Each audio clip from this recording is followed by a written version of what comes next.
tiens à commencer ce vlog par des pancakes préparés dans une casserole par l'artiste. Les poêles sont au lave-vaisselle et du coup... En fait, c'est chiant d'avoir un lave-vaisselle finalement. Tu fais comment la cuisine quand il y a toutes tes poêles qui sont au lave-vaisselle?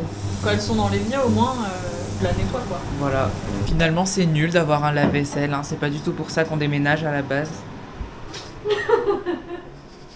Actuellement en train de tester des pois chiches avec huile d'olive, sauce soja et herbes de Provence au four 20 minutes. Et apparemment ça aurait le goût de poulet rôti. Donc on va tester. Ça n'a pas vraiment la même couleur que sur la vidéo. Ça avait quoi comme couleur sur la vidéo? Ça avait une couleur beaucoup plus... Foncé? Ouais, comme du rôti tu vois. Attends, je goûte. Te brûle pas. Hein. J'ai pas du tout bien cadré. C'est très bon? C'est vrai? Pardon de me brûler, c'est chaud.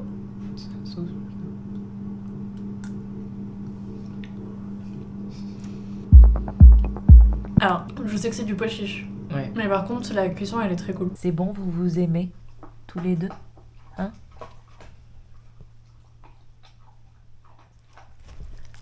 Tu l'aimes un peu fort là.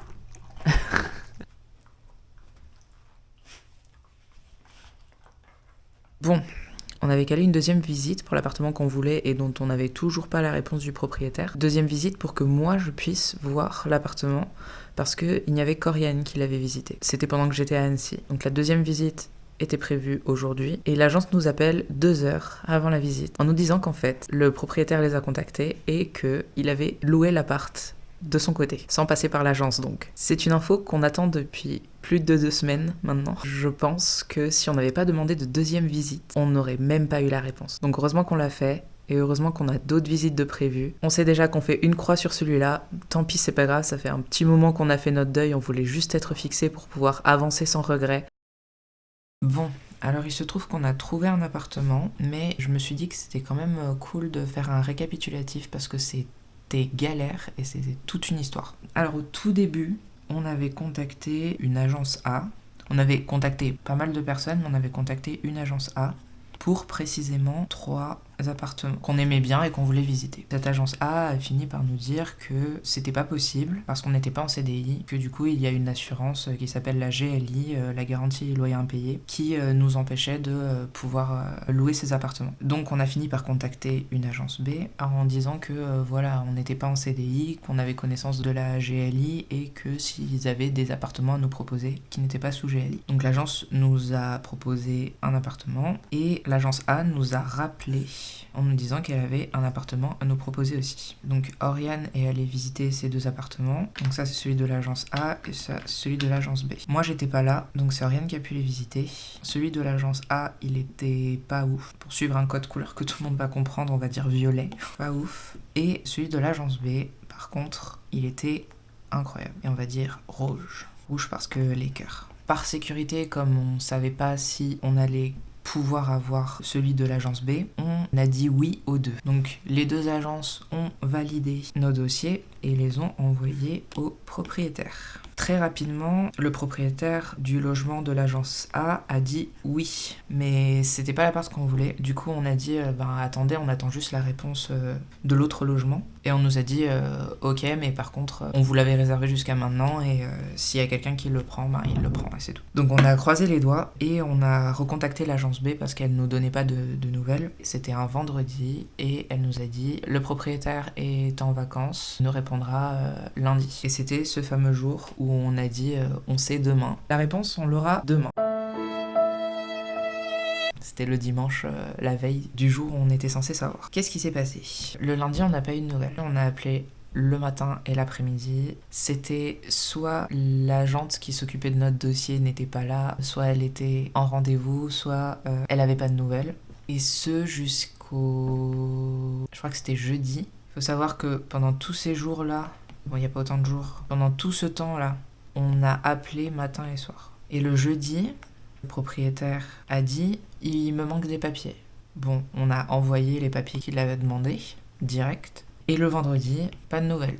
Sauf que nous, on déménageait samedi. tout en sachant que depuis le lundi, et même depuis le vendredi de la semaine précédente, l'agence nous disait « Vous inquiétez pas, nous on a validé votre dossier, le propriétaire il va le valider aussi, vous n'avez pas de soucis à vous faire. » Bien le samedi, on déménage, mais on n'a pas d'endroit où aller. Toutes nos affaires vont dans la cave de nos amis, et on loge chez eux en attendant.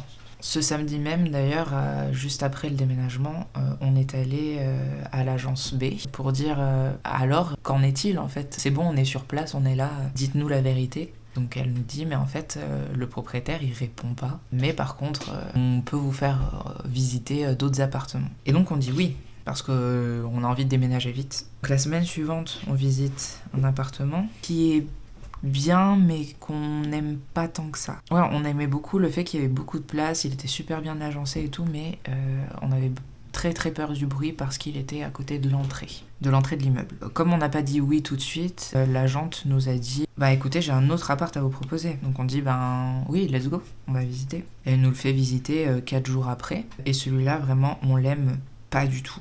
Et le jour même, on lui dit en fait, non, on va pas prendre celui-ci, on va prendre celui qu'on a visité il y a 4 jours. Et elle nous dit, en fait, il vient d'être loué hier. Ok, donc c'est-à-dire que lui, déjà, on l'aura pas.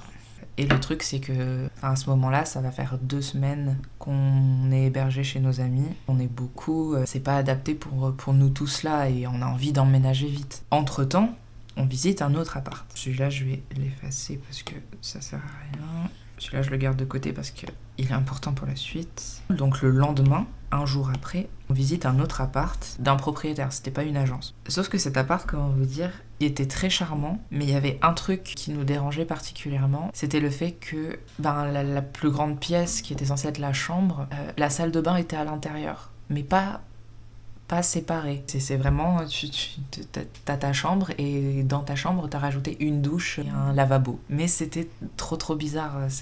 La salle de bain n'était pas une pièce à part, la salle de bain était dans la chambre. Donc on a dit, non. Et on a dit oui à celui-ci. Donc on était prêt à emménager dans un truc qui nous plaisait pas, juste parce qu'on voulait, c'était notre seule option et on voulait déménager vite. Finalement, elle nous dit ok, envoyez-moi votre dossier. Donc déjà on est un peu en mode quoi ? Mais vous l'avez déjà notre dossier, vous l'avez validé. Mais bon, on lui renvoie. On veut emménager vite, on va pas faire de chichi, vas-y. Et là elle me dit d'accord, et il nous manque certains documents, dont la carte vitale. Et dans aucun dossier de location jusqu'à maintenant, on nous avait demandé la carte vitale. On est un peu dubitatif, on regarde sur internet, et la carte vitale, elle a pas le droit d'être exigée dans un dossier de location. Donc du coup, on lui répond en disant, on lui envoie tous les documents qu'elle nous avait demandé, et on dit, par contre, sauf erreur de notre part, la carte vitale, vous en avez pas besoin. Et elle répond, si on en a besoin pour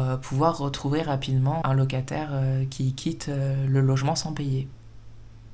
Donc là, du coup, je m'énerve parce que ça fait 2 semaines que cette agence nous fait poireauter en nous disant oui mais vous inquiétez pas et tout, et que du coup on a pris toutes nos décisions en conséquence, même si c'est de notre faute, on n'avait rien signé, donc techniquement rien n'était acté. En plus de ça, on s'était résigné à emménager dans un appartement qu'on n'aimait pas, dans l'objectif de redéménager par la suite, mais au moins d'avoir un logement sûr. Et là, elle nous faisait chier pour une histoire de carte vitale, alors qu'elle n'a pas le droit de la demander. Donc je lui ai écrit, en lui envoyant un screen du service public, en lui montrant bien qu'elle n'avait pas le droit de demander ce justificatif, et que si elle l'exigeait, elle pouvait avoir une amende.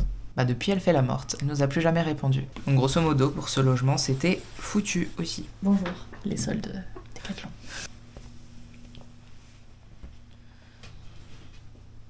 À partir de ce moment-là, on se dit que c'est définitivement terminé toute interaction avec l'agence B. Donc dans le désespoir, je recontacte l'agence A et il me répond. Le premier appartement qu'on avait visité, il était toujours dispo. Celui de l'agence A, il était pas ouf. Donc bon, on garde cette option. Oriane, en attendant, avait contacté des propriétaires, dont une qui lui répond. On envoie notre dossier et elle nous dit on fait une visite dimanche. On va visiter. On sait que ça va se jouer entre cet appartement et celui qu'on n'avait pas aimé de l'agence A au tout début. On rentre dans l'appartement et c'est le coup de cœur. Le courant passe trop bien, le seul hic, et dont on a très peur, c'est qu'elle nous dit qu'elle a d'autres visites. Il faut savoir que celui qu'on vient de voir, c'est un appartement qui a 3 chambres, donc peut-être justement qu'elle prioriserait une famille à notre place. Elle nous parle au passage qu'elle a un autre appartement disponible, qui est vraiment exactement le même. C'est juste qu'il a que 2 chambres au lieu de 3, c'est-à-dire qu'il y a 2 chambres qui fusionnent pour en faire une plus grande, qui sera disponible un peu plus tard, parce que la locataire qui y vit n'est pas encore partie, mais est censée partir dans les 2 mois qui viennent. En gros, on lui dit, nous on vous dit oui tout de suite pour celui qu'on vient de voir, et on vous dit oui aussi pour celui qui va se libérer plus tard, si vous ne pouvez pas nous louer celui-ci. On adore, donc s'il vous plaît, gardez-nous un appart. Je crois que c'est le soir ou le lendemain, elle nous contacte, et elle nous dit qu'elle loue l'appartement à une famille, mais que par contre, elle nous réservait l'autre, celui qui n'a que 2 chambres. Donc on lui dit, oui, let's go. On fait les démarches pour s'assurer cet appartement, justement, pour pas qu'elle le loue à quelqu'un d'autre finalement. Pendant ce temps, nous, on s'organise pour partir en Auvergne en fin de semaine, tout simplement parce que l'attente sera assez longue et on peut pas rester plus longtemps dans ce petit appartement, nous tous. Donc on commence à préparer les affaires qu'on va emmener, etc. Et le mercredi, la propriétaire nous appelle et nous dit que la famille du premier appartement s'est désistée et que du coup il est dispo pour nous de suite. On avait une visite de prévue pour le 2e appartement le lendemain soir. Le temps de réflexion il a pas été très long. Oui, on prend celui qui est dispo de suite, bien évidemment. Donc comment vous dire qu'on est soulagé. On a un appart. On déménage demain, à l'heure où je tourne cette vidéo. Ça va faire 3 semaines qu'on squatte chez nos amis. Mais du coup, on va emménager dans un appart qui nous plaît. On aura vécu des semaines de stress intense. On a fait de très grosses angoisses. C'était pas facile. C'est pas facile pour les bébés d'être dans une pièce enfermée la nuit. Nous, on les a pas habitués à ça. On les a habitués à se balader dans tout l'appart et faire ce qu'ils voulaient pendant la nuit. Parce qu'on peut pas passer la nuit à les surveiller, qu'ils cassent pas quelque chose, etc. C'est-à-dire qu'on passe des nuits compliquées où ils sont là, ils pleurent, ils veulent sortir. Même si cette dernière semaine, ils ont commencé à prendre le rythme. C'est bon, enfin, on va pouvoir avoir notre chez nous et on pourra se calmer sur l'alerte en permanence que nos bébés cassent un truc. Et bien évidemment, un énorme merci à ces amis qui nous ont hébergés pendant 3 semaines et qui nous ont supportés. On aura fait de notre mieux pour pas être une grosse tempête chez vous, hein. Je vais terminer ce vlog là, je crois qu'il va être assez court quand même si encore une fois il couvre 2 semaines, mais en même temps ce sont des semaines qui consistent à faire de l'administratif, faire de la recherche et envoyer des mails, donc c'est pas très passionnant. Mais là, enfin, c'est que du soulagement, que du bonheur, et c'est tout ce que je vous souhaite aussi, hein. Merci d'avoir suivi cette longue explication, bravo si vous avez compris, parce que je n'explique pas très bien, et à la prochaine